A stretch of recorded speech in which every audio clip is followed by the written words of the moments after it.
Hi, my name is Lisa Higgins.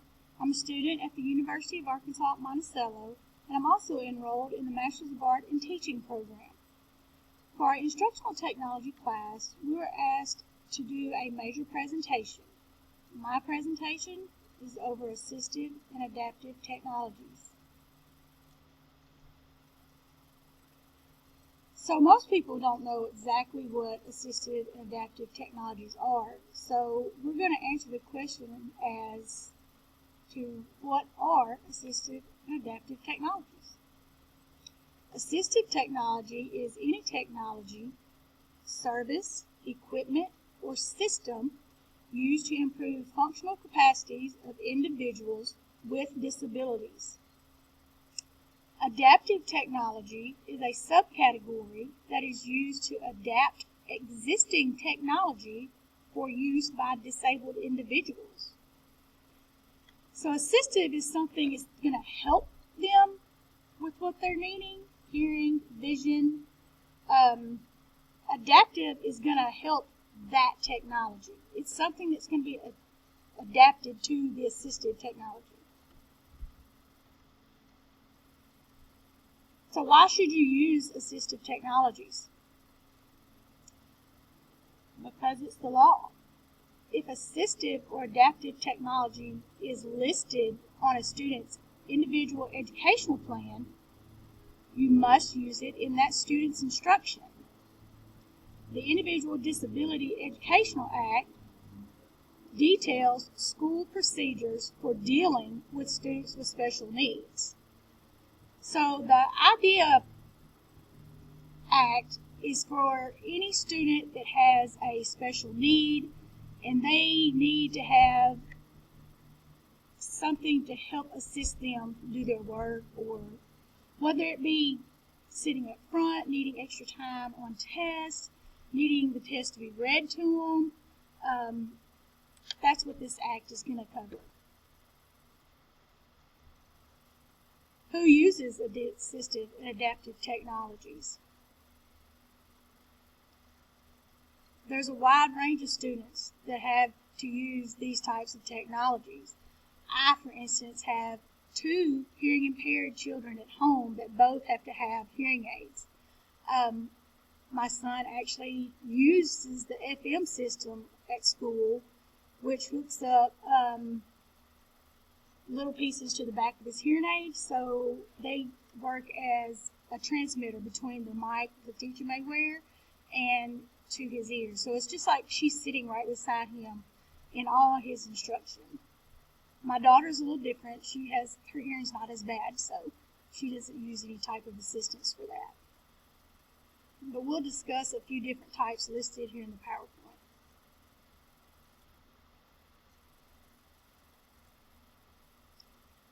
Examples of assistive technology for specific disabilities. For ADHD, there's like word processing tools, there's computer software, there's brain games, PDAs, talking textbooks, voice recognition, noise canceling headphones. A lot of that is just to make sure that kid can actually grasp what is being taught, and it helps them to understand it. Auditory disabilities, as I talked earlier, a lot of these would apply to my children.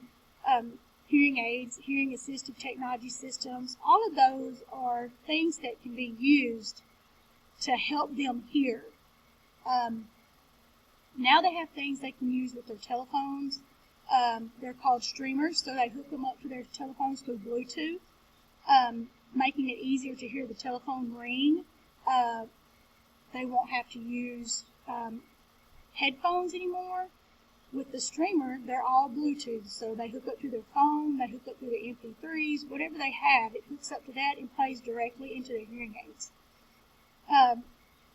Mild LD, there's word processing tools for that, spell checkers, word predictors, calculators, internet-based communications, e-text, text-to-voice, and voice recording technologies. A lot of these are real good devices that you could use or that will actually help your students. Okay, so we have assistive technology for hearing impairment. So you have hearing aids. They're to help people that have hearing loss in the mild to profound range. You have assistive listening systems.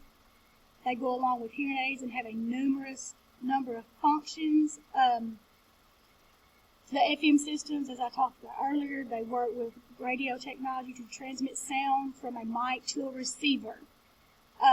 That would be the little pieces on the back of the hearing aids, which are the receivers that go from the mic. There's sound field systems that are used in the classrooms. They're needed to assist all children with hearing impairment. It uses a mic and speakers they place throughout the room. A lot of those, if you have like quite a few students, or a couple even, that have hearing impairments, the school can be set up with that. They can put those in the rooms, and the teacher may be able to wear a mic, and with that, they don't have to have just one specific box for each student. They just have the system in the school, so it just automatically works when the students come in.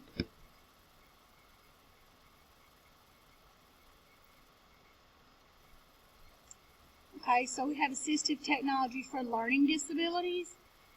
Students have problems processing words and numbers, such as students with dyslexia often benefit from text-to-speech programs. With those programs, they're able to hear what's being said instead of having to read it, and they're able to understand it a lot more than they would if they had to read it. Reading for dyslexic students is really hard for them because they sometimes mix up their letters and numbers, and they go backwards.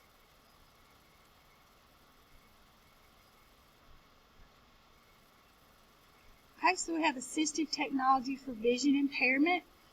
Blind and visually impaired students are able to use the internet to save information from libraries all over the world.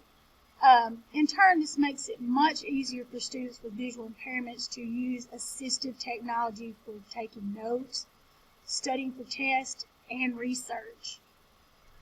Also, obviously, if you're completely blind, you have Braille, which is probably the most common thing for people who cannot see, especially if they're in the legally blind category.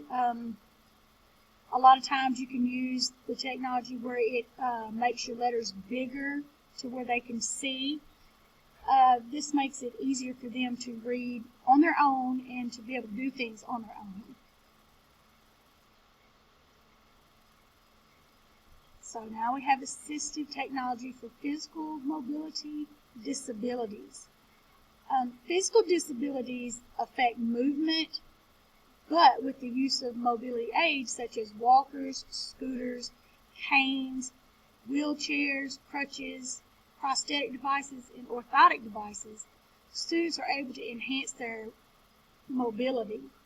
I've seen a lot of walkers in my day with children and adults, and those things make people really feel normal. They make you feel like you're in with the in crowd now because you can do what they can do. There's numerous things that you can get to help all these issues with being physically or disabled, or you don't have great mobility. So where are assistive and adaptive technologies used? They're used in the classroom. There are assistive devices such as automatic page turners. There's book holders, adaptive pencil grips, which allow learners with disabilities to be able to be active in all their educational activities. Assistive and adaptive technologies are not only used in the classroom, they can be used elsewhere.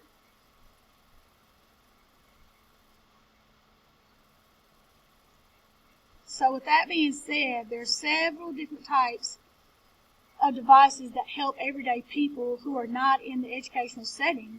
For instance, cooking and dressing and grooming. You know, when people try to get dressed, a lot of people aren't able to button their clothes up. So there's devices that they can use, like hooks, that help them button their clothing. There's kitchen implements with large cushion grips for people with weakness or arthritis. Medication dispensers with alarms to help take their medicine on time. Extendable devices for people who are in wheelchairs. That's in order for them to be able to reach things that are higher that they wouldn't normally be able to get to. With all these devices, it helps all people be able to feel like they're normal. They're able to use these things and be normal and not have to depend on other people.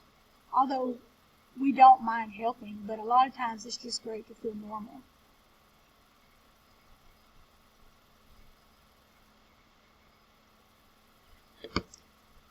So in conclusion, there are a lot of assistive adaptive technologies out there that can help all students excel.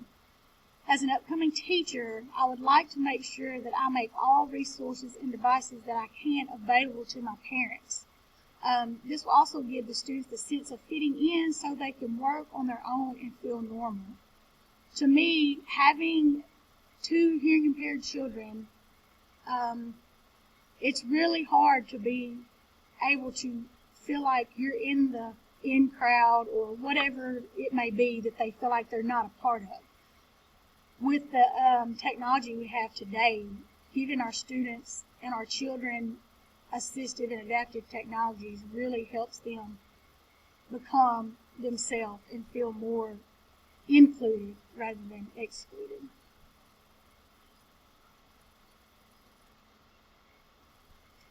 There's a couple of websites that I looked at that really had a lot of good information on it. The atapor.org has a lot of good information on there. Knowbility.org has a lot of great information for education there. These were just 2 websites that I was really impressed with. And here's a look at my reflective paper. Just let you get a little look at that real quick.